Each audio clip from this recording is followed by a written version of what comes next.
நோன்பு திறக்கிற நேரத்தில் நோன்பு திறந்த பிறகு ஒரு பேரிச்சம்பழம் தண்ணீரை வாயில் வைத்த பிறகு துவா ஓதணும். பல தடவை சொல்லியிருக்கிறேன், நோன்பு திறக்கிறதுக்கு முன்னால் துவா கிடையாது. நோன்பு திறக்கும் போது பிஸ்மில்லான்னு சொல்லி தண்ணியை குடிக்கணும்.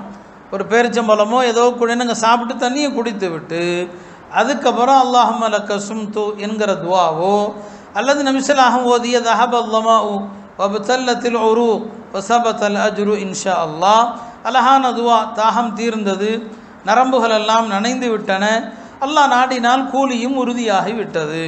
இந்த சுன்னத்தான அழகான துவாவை நோன்பு திறந்த பிறகு எதையாவது சாப்பிட்ட பிறகு துவா ஓதுங்க. இப்படி இந்த ரமலானுடைய எல்லா காலங்களும் துவாவுடைய அற்புதமான ஒரு காலமாக இருக்கிறதுனால இந்த காலகட்டத்தில் நாம் எந்த ஒரு தருணத்தையும் நாம் விட்டுறக்கூடாது. நபி ஸல்லல்லாஹு அலைஹி வஸல்லம் அவங்களிடத்தில் என்னங்க பல சந்தர்ப்பங்களில் இந்த ரமலானை பற்றி அவங்க சொல்லுகிற போது பல சஹாபாக்கள் அறிவிக்கிறாங்க. ஒரு சஹாபி இல்லை, சில ஹதீஸுகளை யாராவது ஒருத்தர் அறிவிப்பாங்க, சில ஹதீஸுகளை யாராவது 2 பேர் அறிவிப்பாங்க.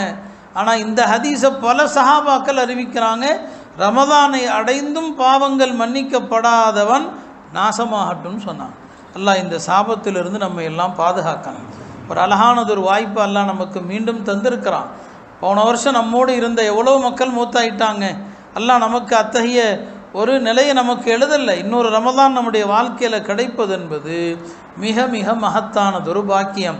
எனவே இந்த அழகான பாக்கியத்தை வீணாக்காமல், வீண் பேச்சுகள் எதுவும் பேசாமல் அமைதியான முறையில் இருந்து குர்ஆனை ஓதுங்க.